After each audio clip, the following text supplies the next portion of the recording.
Mesdames, Messieurs, bonsoir. Ravi de vous retrouver dans ce nouveau numéro de votre magazine Soir de Qatar. C'est parti. L'Argentine, tranquille face à la Pologne, se qualifie pour les huitièmes de finale de cette Coupe du Monde, de même que la Pologne.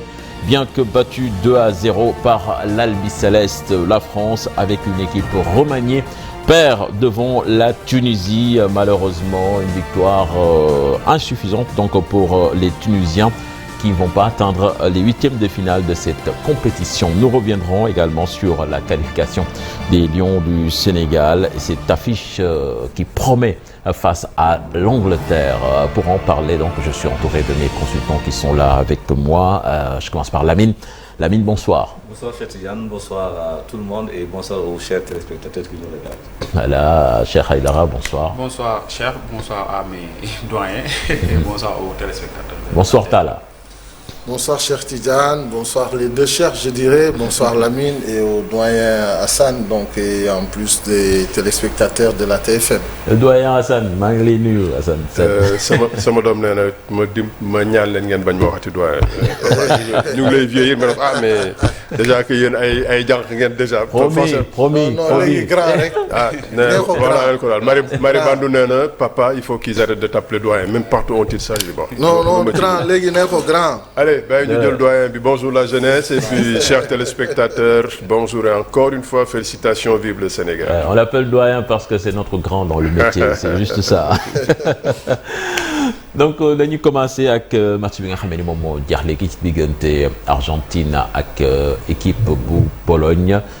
Victoire des Argentins 2-0 ñaari équipe yëpp ñoom ñoo mujj qualifié waaye métti woon na trop ci polonais yi ndaxte daanaka ba arrêt de jeu yi di jeex ñoom bu seen match di jeex sax carton fair play bi maanaam moom moo leen qualifié la woon entre temps Arabie Saoudite dugal de l'autre côté loolu tax ba ñu mujj qualifié ak benn différence de but donc Pologne nga xam ne ni sonal nañ ko tey trop wanewul dara mais mujj na qualifié justement le match là Lamine naka nga ko jàngatee parce que on a vu une équipe Pologne boo xamee ni wanewul benn ambition complètement dominée et on va pas dire qu'ils sont passés avec peu de gloire quand même pour dire.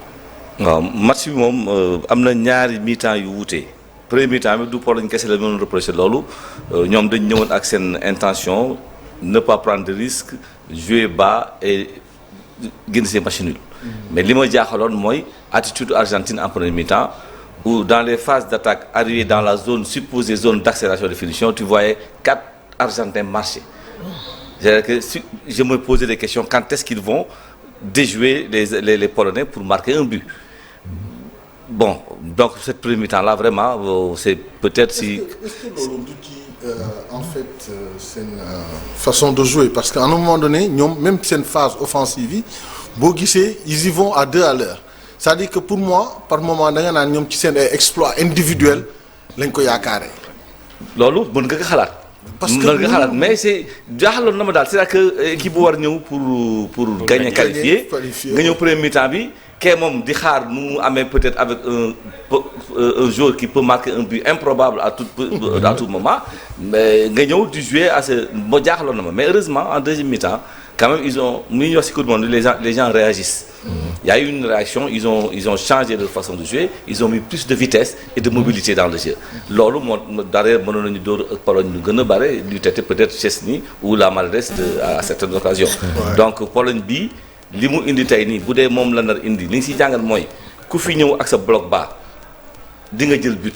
Par force. Parce que c'est pas possible de laisser l'adversaire mu ñëw di pilonner pendant tout 45 ou 90 minutes nga ne tu vas tenir non football daal pour man je maintiens c'est un projet d'attaque. mais mën nga jël sax jël bloc bas mais soo jëlee bloc bas après tu piques en contre de temps en temps mais ñoom amuñu genre joueur yu mën a jouer ci transition rapide. si waxtaan maa ngi naan mais man Pologne bii bon comment ça s'est passé ba mu yegg si fii. gisuma benn moment loo xamante ni mën nañ ci. inquiéter adversaire bi si bon. non mais par exemple seen match bi contre Arabie Saoudite déjà ils ont mis 2 buts jour boobu te ils se sont créé des occasions même si. oui mais ñaari kii la. contre Arabie Saoudite c'est contre le cours du jeu. non ñoom Arabie Saoudite ci wàllu jeu bi ñoom ñoo supérieur mais au moins ñoom ils créaient le danger en même temps. à ce moment am nañu ay possibilités attaque placée def si dara parce que ñoom woon attaqué bon xam nañu bon mën nañu xëy na xamuñu Arabie Saoudite bu baax ils ont pris quelques risques bu ñu amee opportunité attaquer mais dans un match la Pologne tu la vois jouer enfin gisuma ka capacité wu changer match. C'est-à-dire qu'il y a même pas de projet de jeu. Donc c'est-à-dire que tu viens tu essaies de contenir l'adversaire. Leur seule ambition c'est de rester derrière et d'attendre. Avec 2 murs défensifs. Ils ont bon en certain moment c'est le 4-5-1 c'est réglé. Voilà. En certain moment ça Lewandowski était venu dans leur zone défendre comme tout le monde.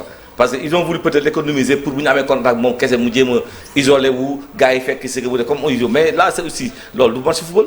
mais Alassane comme on dit est-ce que newul tamit dañoo xawoon ni que am nañ matelas boo xamee ni mën nañ ci sukkandiku moom moo tax quand même y a eu cet excès de prudence tey jii ci seen match. je pense que wax dëgg yàlla jël nañ seen calculatrice bu baax dans la poule.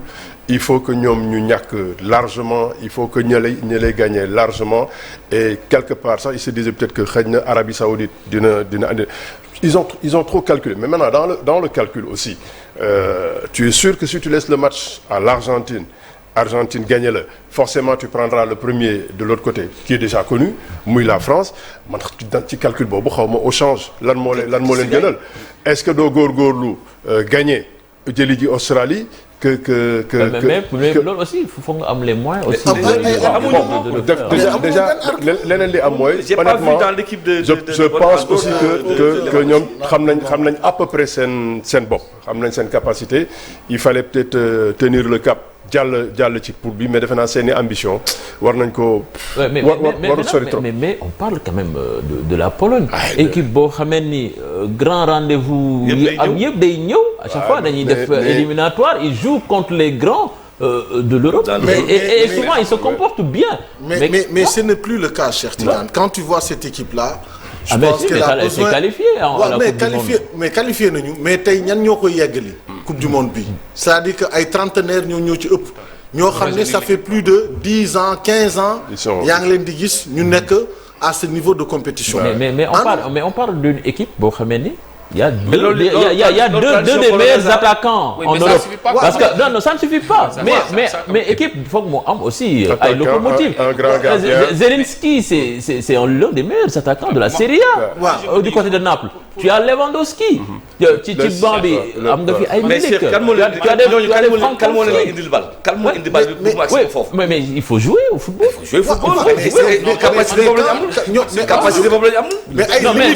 Mais est-ce que mën nañu wax ni capacité boobu am mais on parle quand même d'une équipe boo xamee ni ils sont habitués au haut niveau peut-être que mënuñu ñëw d'un seul coup ñu down complètement.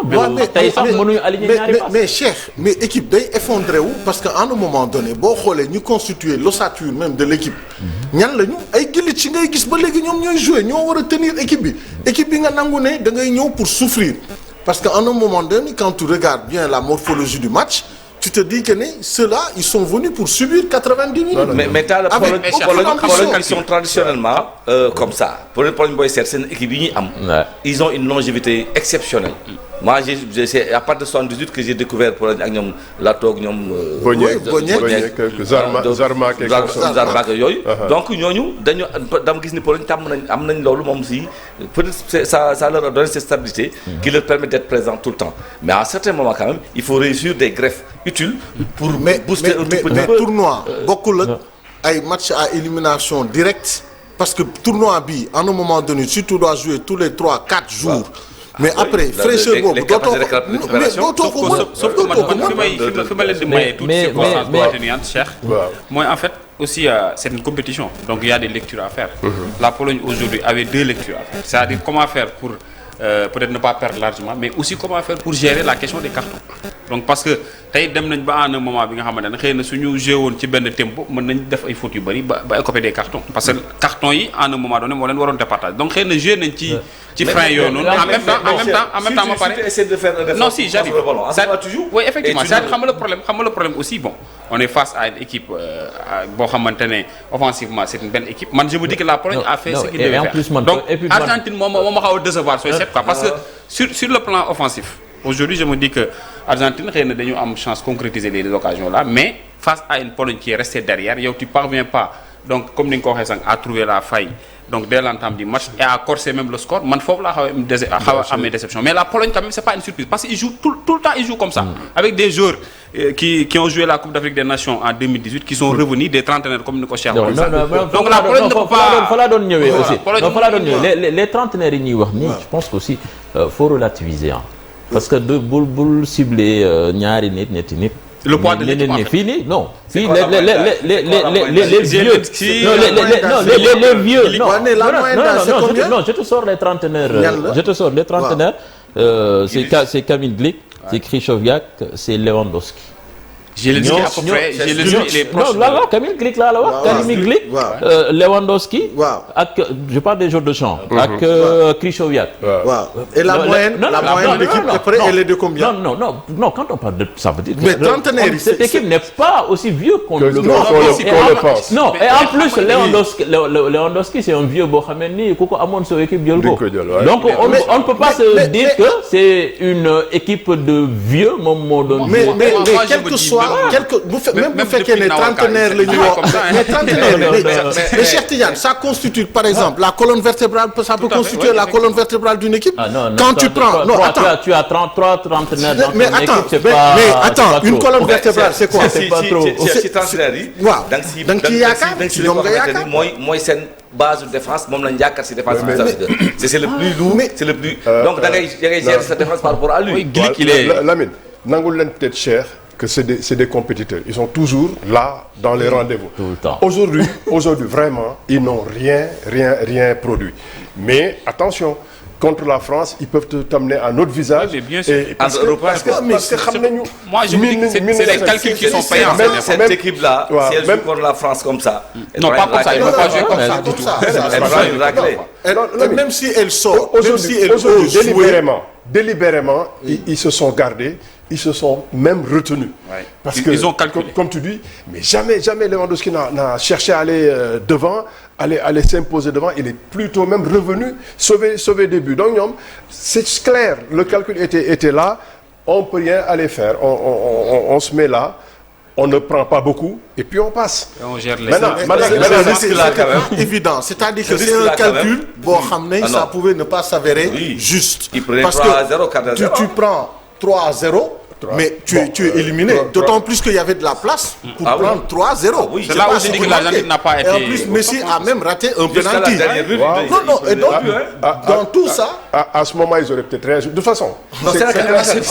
Man dama gis ton problème mooy ma gis équipe boo xamante ni certes calcul na mais boo fekkee ne bal baa ngi sa tànk sax nga jéem ko téye ni bon je ne vais pas attaquer à outrance mais je vais essayer de gagner des zones de confort yoo xamante ni naag écarté dans son camp mais même l'équipe d'Argentine là mais il y a pas de circulation de sa valeur.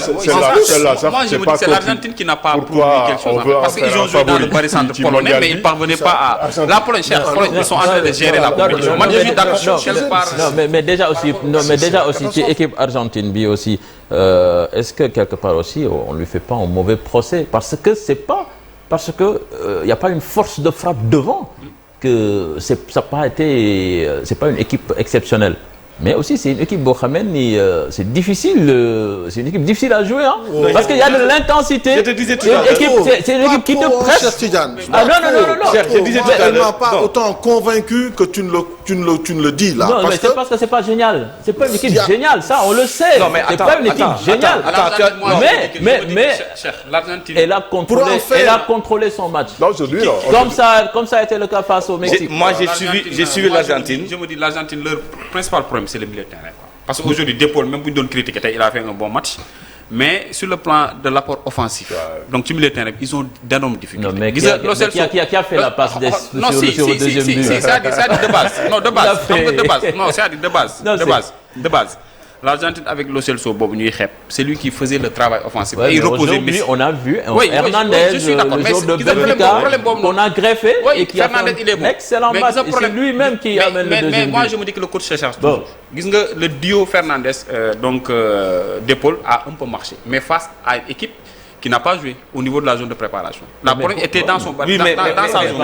Donc tey soo am na yenn équipe yoo xam à qui la faute? Si elle pouvait jouer, elle allait jouer. Argentine am nañ problème. Moi j'ai suivi l'Argentine lors des éliminatoires et lors de la dernière Copa América.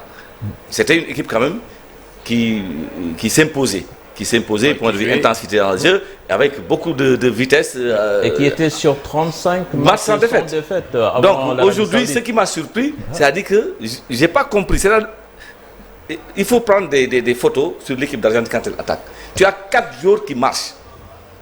Comment on peut attaquer, être dans la zone supposée être celle de la finition de l'accélération et être l'Argentine, être statique. Cette équipe-là est trop soumise à pression.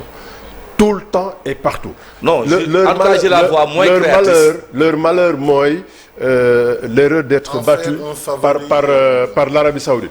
Mais depuis tous les matchs, c'est juste si on les attend pas devant leur pays pour les mettre au bûcher s'ils n'y arrivent pas. Donc ils sont déstabilisés. Mais depuis 2 ans, il y avait une bonne dynamique quand même. Mais sauf qu'on voit une équipe qui répond maintenant à la pression. Entre l'entame de la compétition et ces derniers matchs, il y a eu un gros chamboulement et jusqu'à présent, ils n'ont pas encore trouvé cet équilibre et cette grosse fraîcheur qui fait de... Mais bon, ils ont une voie toute tracée parce qu'après l'Australie... Mais Hassan, logiquement, c'est tranquille. Attention, ne sous-estimez pas. Hassan, ce qui m'a inquiété, c'est-à-dire que dans les phases de construction où on devait s'attendre, Otamendi, c'est quand même qu'il a du métier. Romero, c'est des joueurs qui peuvent quand même sortir une balle, créer des transitions avec le milieu de terrain, mais c'est le milieu de terrain qui n'est pas créateur. C'est ça le problème. Il n'y a pas de créateur dans le milieu de terrain. Moi, je n'ai pas vu que... Ils sont tous en train de chercher Messi. Mais le créateur au sein de cette équipe argentine, tout le monde sait que c'est Messi. C'est le seul. Non, autant ça, moi, il m'arrête. Et la preuve, il a donné combien de caviar dans ce match? Non. Oui, mais vous l'avez vu? Très mal exploité. Très mal. Donc ça veut dire que les autres font le boulot et Messi, lui, il se charge de distribuer les attaquants. Mais quel boulot ils font?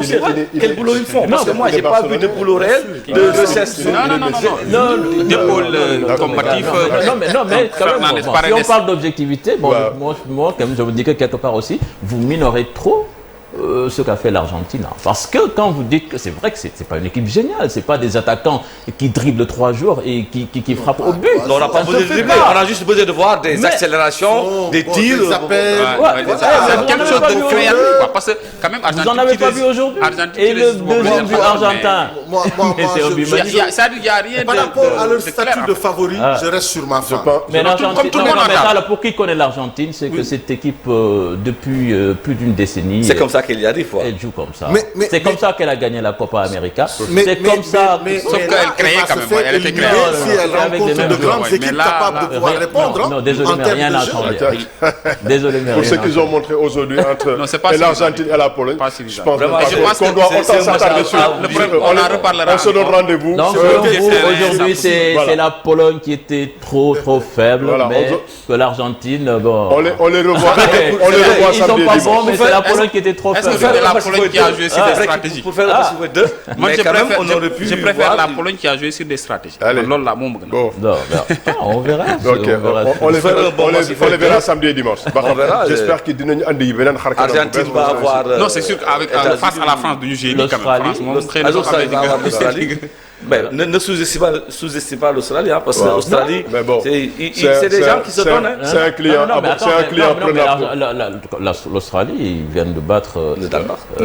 L'équipe qui était supposée être parmi les équipes les plus en forme. Une décevante équipe du Danemark pendant ce mondial. Pourtant, oh là là. Le meilleur ambassadeur supposé quoi. Ouais, mais sur l'avant mondial.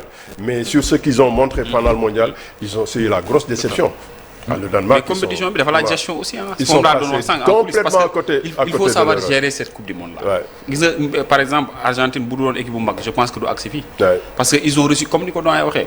ils ont reçu tellement de critiques. Il y a des joueurs yoo xam ni finalement. mais des critiques justifiées. voilà justifiées effectivement non je suis d'accord mais c'est là où te ballotte et te bat. c'est justifié. Le Mexique te presse pendant toute une mi-temps. Je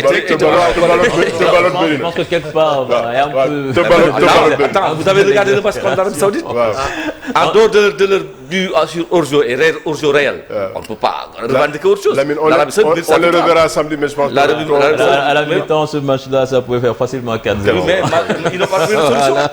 Ils n'ont pas trouvé de solution. Bon, on va. Et tu es tout le temps hors-jeu. Donc, on connaît donc déjà deux affiches de huitième de finale. Donc, Argentine, Australie et France, Pologne. On en connaît 4.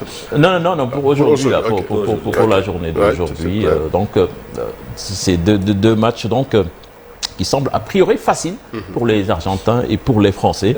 Mais on verra ce que ça va donner sur le terrain. Ils se sont évités tous les deux, c'est déjà bien. Mais c'est une autre compétition. Non, attends. Il sera là. J'espère que il va pas nous dire quand l'Argentine s'imposera facilement. Il va pas nous dire. Il y avait pas d'argument en face. Je ne vois pas l'Argentine s'imposer facilement.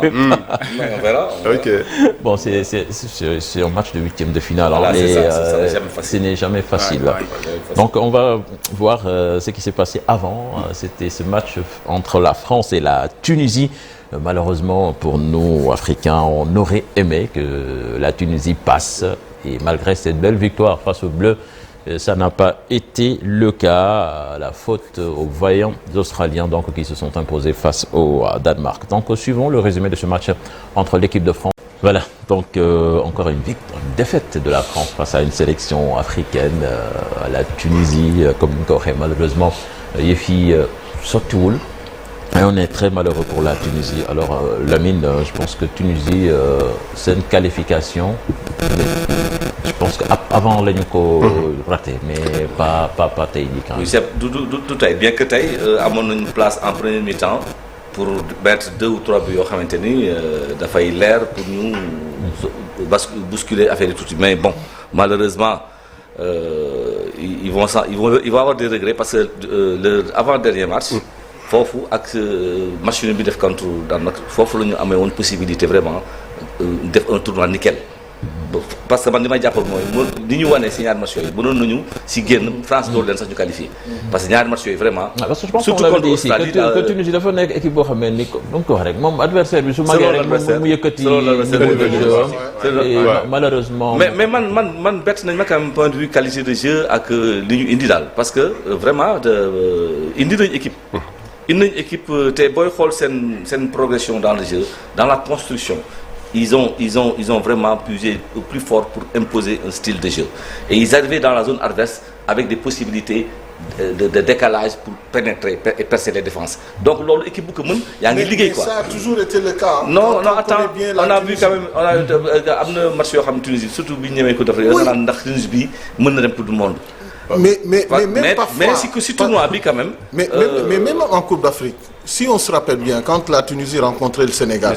Oui. Vous avez vu la prestation. Ils avaient fait un tournoi bonne prestation. Sur le plan de la culture tactique, ce sont des joueurs yoo xam ne ils ont cette culture tactique. Mais am na progrès par moment. Attends la diggante bi am na si progrès quand même. Moi j'ai vu quand même que Tunisie bi progressé na lu bare. Mais tant mieux.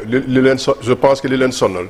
Comme Nico Diarra waxee gestion compétition bi ci compétition bi di nga ñëw sax dara jaaxal la nga résoudre problème bi am ay certitude progrès mais ñoom ils n'ont jamais eu de certitude tantôt Jalel xawma Kadri tey kii lay àndal suba kële lay àndal Kaziri Wabi Kaziri mi dugal bi tey suba il est remplaçant il n'a pas le niveau gannaaw su donc équipe bi ba ñuy yëgsi sur le dernier match xamuñu exactement ñoom fan la ñu toll et ça leur a porté préjudice parce que ils sortent un excellent match héroïque contre le Danemark. loolu excuse-moi de te couper c'est-à-dire que mënul nekk Kazri ça a toujours été leur atout principal en attaque c'est-à-dire que maintenant il fallait chercher kan nga koy mën a booleel mais su fekkee ne da nga bëgg a jël Kazri di ko naan tey da ngay xaar bu ëllëgee nga def ko alors que ton atout majeur c'est un beau trentenaire. loolu mais parce qu'il fait la différence il percute mais il marque des buts mais quelqu'un comme ça où il y a des milieux de terrain qui lui donnent de bons ballons ou que même lui il peut réaliser des exploits individuels. Mais attends, mais je vais pas cracher dessus. Je le garde ce garçon-là. bi xam nga taala man du ma yegg foofu parce que souvent loolu dafay compliqué nga dugg ci niveau critique boobu parce que xamoo entraîneur bi lu mu gis ba indi lii wala lu mu gérer ak ñoom ànd ak ñoom ba indi fii donc dafay jafe ñu apprécier loolu mais di ma mën apprécier mooy. c'est-à-dire que ça fait une décennie. je suis d'accord que ce garçon-là. oui il est au top de sa forme. et c'est le meilleur mais li ma mën d'accord mooy. la Tunisie sans Kazri. La Tunisie sans Kazri. Franchement, sans Kazri pour moi c'est pas une Tunisie quoi. Le premier match qu'ils font contre le Danemark, il y avait pas Kazri. Ils ont fait leur meilleur match sans Kazri. Mais Kazri, on connaît ses qualités. Mais si on parle de forme du moment quand même. Moi, je ne vais pas dans la critique. Mais je vais dans la gestion de son groupe. Il n'a jamais eu de certitude. Maintenant, qui est bon, qui n'est pas bon, moom moo ko xam. Mais ñun au moins suñu xoolee suñu bopp xam nañu attention ñu ngi ànd kii taxaw na que léegi avancé mais c'est linéaire ñu ngi koy gis mais ñoom dafay su basculer tey la preuve comme li ñuy wax suñu yëpp ne Kazri il est incontournable lui il peut se permettre d'avoir des arguments de le mettre remplaçant sur un autre il joue pas. non man bi nga doon wax sax bi nga doon wax sax dama foog ne nga naan xamoon nañu France ñu mujj dajal il fallait régler les problèmes avant d'arriver avec la France. foofu ngay waxee quoi. au contraire. dañu waroon régler loolu balaa ñu yegg seen France. il fallait tout faire balaa ngay si ci France. loolu la donc foofu ngay waxee quoi. ci foofu tam da ngay xam koy àndal ak looy def man ba tey je maintiens man prestation Tunisie ngeen di wax nii man dama gis ni ils ont fait de très bonnes prestations. Parce que seen match yi bi def contre Danemark c'était un match solide. Ils ont été présents, ils ont répondu à l'impact physique. Contre l'Australie. Ils viennent malheureusement. C'était peut-être moins tranchant, mais ils ont été maladroits contre l'Australie. Ils ont été maladroits. Ils auraient pu gagner ce match-là et le prendre, bien le prendre. Donc la copie qu'ils ont sortie en première mi-temps. Mais attends, peut-être d'abord l'équipe française a gagné le premier mi-temps, mais quand même ils ont fait une belle copie en premier mi-temps. Et donc vraiment, ils vont avoir des regrets quoi. On peut relativiser. Il faut dire aussi en face. Non, en face déjà foofu laay ñëw. Bon, il nous reste peu de temps. Ñu tontu ci bu gaaw. Est-ce que Deschamps aussi, moi je sais que tu n'es pas fan de Deschamps def tey, mais est-ce qu'il s'est trompé quand même en changeant pratiquement 9 joueurs de son 11 de départ? Écoute. Moi, quand je l'ai écouté, il y avait un choix où on fait tourner, où on prend des risques. Il a préféré ne pas prendre de risques. Il fallait reposer tout le monde, faire tourner. Maintenant, comme équipe jaxasoo na, il a vraiment fait un peu du bricolage. Mais lui, il l'assume. Il s'est dit, il y avait le choix entre où je tourne, où je continue avec le groupe. Le match là à la limite wax dëgg yàlla c'était pas important et Koundou bin rey sa maam nag loo gis lu ñuul nga taw mondial bi compliqué na ba ñëpp quand même t'as cette défaite face à la Tunisie. Si ils ont tout fait pour ne pas perdre. Ça va faire beaucoup de vagues au niveau même de la Fédé, au même niveau de l'encadrement parce que déjà ça commence à jaser. Ça dépend de la suite. Oui, mais ça commence à jaser parce que quel que soit Alpha. Il y avait une certaine supériorité, un complexe de supériorité, je dirais, de la France par rapport à certaines nations. Il y en a qui ont parlé de manque de respect. Parce que faire autant de changements dans un même groupe, sur un match quand même aussi important, parce qu'il faut garder aussi la dynamique de la victoire. On est dans un tournoi, ça rassure, ça inspire les autres. Parce que cette défaite-là, quoi qu'on puisse dire, elle est en train de faire des vagues dans cette équipe. Quoi qu'on puisse dire, d'après les journaux, d'après la presse, tout ce qu'on en dit actuellement, c'est sûr que même par rapport au ressenti de Deschamps, quand on voit son comportement après le match et tous les commentaires qui ont suivi, on sait que ça ne va pas faire plaisir du tout. Voilà, ça ne va pas faire plaisir. Non, cher. En une minute. Voilà, la compétition. Moi, je suis d'accord avec Deschamps. Parce que compétition, ça se gère en fait. Tu ne peux pas avoir un match sur le plan de la comptabilité, il n'y a rien que tu peux gagner. Après, tu as ces jours, tu blessé. Supposons que tu joues avec 90 minutes. Mais il y a la dynamique. Parce que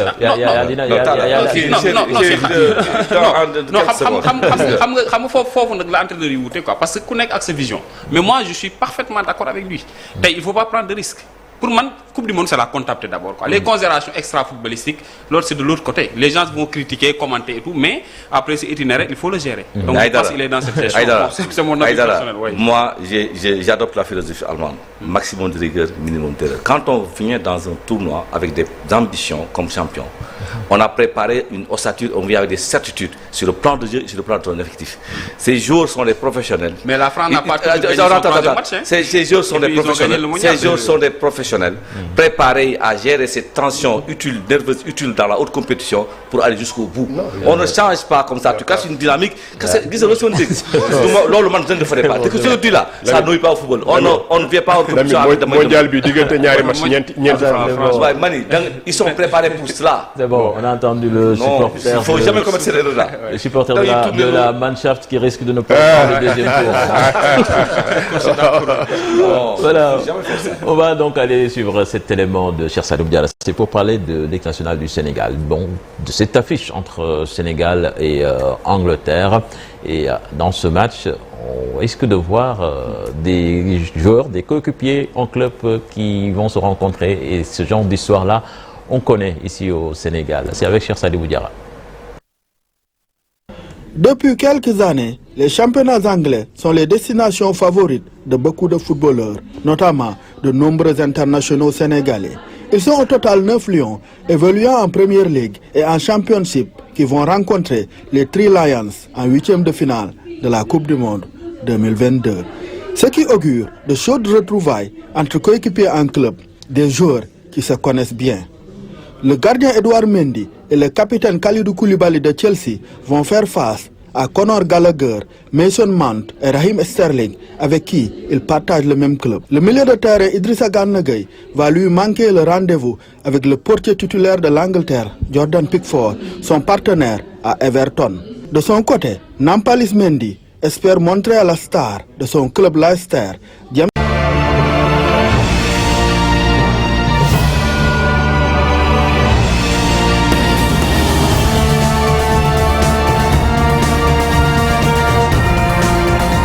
Quand je disais qu'on connaît bien ça, ça me rappelait cette affiche Sénégal-France, hein, où on avait énormément de joueurs de Ligue 1 française qui jouaient contre les stars de la France. Et là, bon, pratiquement, c'est la même configuration. Donc, c'est un derby, hein, entre joueurs anglais, parce que il y a parfum de joueurs de première ligue dans cette équipe nationale du Sénégal. Il y en a beaucoup, comme l'a bien souligné Cheikh Sadibou Diarra. Et donc, ça peut être vraiment très fort, hein, entre joueurs du championnat anglais. Absolument, mais il y aura du répondant, hein, quel que soit Alpha. C'est des garçons qui sont dans des clubs comme eux, qui se retrouvent.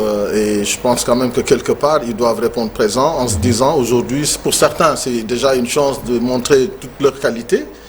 Et de dire qu'ils peuvent confirmer, par exemple, le statut, par exemple, pour un garçon comme Ismaïla Sarr. Aujourd'hui, il a un statut de leader, de vedette dans son équipe de Watford, où on demande peut-être 45 millions pour son transfert. Et pourtant, il y a d'autres clubs qui s'étaient prononcés, mais ça n'a jamais abouti.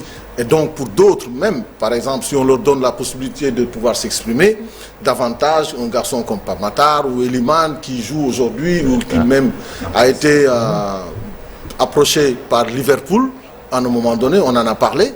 Je pense que c'est l'occasion pour eux de se dire vraiment ils ont leur place partout où on peut les attendre. Voilà, ce sera un derby à plusieurs niveaux. Les Anglais du Sénégal, les Sénégalais de l'Angleterre, ils ont à montrer qu'ils méritent mieux que le traitement qu'on leur fait subir actuellement. C'est maintenant qu'ils vont mettre tout le monde d'accord de leur potentiel et de leur qualité. Donc ça, c'est un enjeu dans le derby. Il faut que ce soit Ismaïla Sarr, il faut qu'il mette d'accord tous les Anglais. Absolument. Et il va quitter Watford. Parce qu'il a fait un match énorme la dernière fois. C'est ce match-là il le répète, mon Dieu, il s'en sort. Oui, comme disait Hassan, et en plus, et surtout, Chelsea, mi nga xamee ni gardien approché Pickford beaucoup na ci. Et là, il sera face à Edouard. Voilà, c'est ça. Non, c'est un duel de professionnels. Hein. Et puis, au regard du match précédent, effectivement, sur Serrane Sénégal, je me dis qu'on a encore des arguments solides. Parce que l'Angleterre aussi, c'est pas cette équipe qu'on peut trop redoutable. C'est-à-dire sur le papier on peut dire que l'Angleterre moo raw Sénégal tuuti mais quand même d'après prestation yi ma jot a gis. pour man voilà. am na ay arguments yu ñu indaale ci terrain bi. Surtout qu'on a du répondant. Oui, mais bien sûr. À l'équipe qui a démarré hier par exemple sur le match. On peut s'attendre à revoir cette équipe-là et cette équipe est capable de pouvoir répéter. ou bien qui va varier un peu avec l'absence de Gana Gueye mais sinon comme ni mu demee woon contre France est-ce que on peut s'attendre à ce que joueur du Sénégal yi ñëw wan leen ni seen championnat la ñuy football waaye dàqu leen ñu football. man li may jàpp mooy man match bi yegsi na ci waxtoom comme ci tubaab vraiment c'est venu à la bonne heure. fekk na ñun ñu ngi xam fi ñu jëm ñu ngi xam li ñu am ñu ngi xam li ñu mun donc en foot soo paree pour pour jouer ce match moi c'est déjà là que c'est important pour moi le Sénégal normalement est arrivé à un niveau boo xam ne war na mun a dékku ji ku nekk war na mun a seeti ji ku nekk maintenant ingrédients yi ci nekk comme ni nga ko waxee liy agrémenté sauce bi loolu day yokk un peu dose d'adrénaline nit ku nekk aussi nag yaay am sa jëmmu bopp yaay xam yaag sa nawle li nga war a liggéey ñoom ñëpp à la limite ñoom sax tey dañ leen waroon demander suñu paree ñu fay Sénégal wala ñu fay parce que vitrine bi ñu leen jox pour ngeen mun a exprimer wu pour ngeen mun a régler ji seen i compte kooku nag après yoonu kenn nekku ci li olof di wax yéen caag waaw si Angleterre bi mu d'accord loo leen bul citer kenn ñoom ñëpp Assane foog nga citer c'est tout le monde c'est important soo bëggee citer mais anglais yi tax may wax non soo bëggee citer suñu anglais Edouard Matar suñu anglais wu gars yi ñu dem Edouard oui on le met en difficulté en Angleterre Koulibaly Kalidou on lui donne pas toute l'assurance qu'il mérite Nampalys waxi noppi Ismaïla mu ngi guddal boppam Matar sax il est encore jeune mais il peut montrer qu'il a des dents longues ñële di végéter en championship war nañ mën a woon ne ñun première ligue jombul loolu moo tax soo bëggee li il faut le rappeler soo bëggee rek non c'est bon il faut discours bi ñoom yeb nañ seen bopp seen yëf la ñoom seen yëf. Mais grand, nous aussi on a aussi la possibilité de le rappeler et de mettre l'accent régulièrement. Au contraire, oui, je veux dire je te dis que c'est tellement évident que non.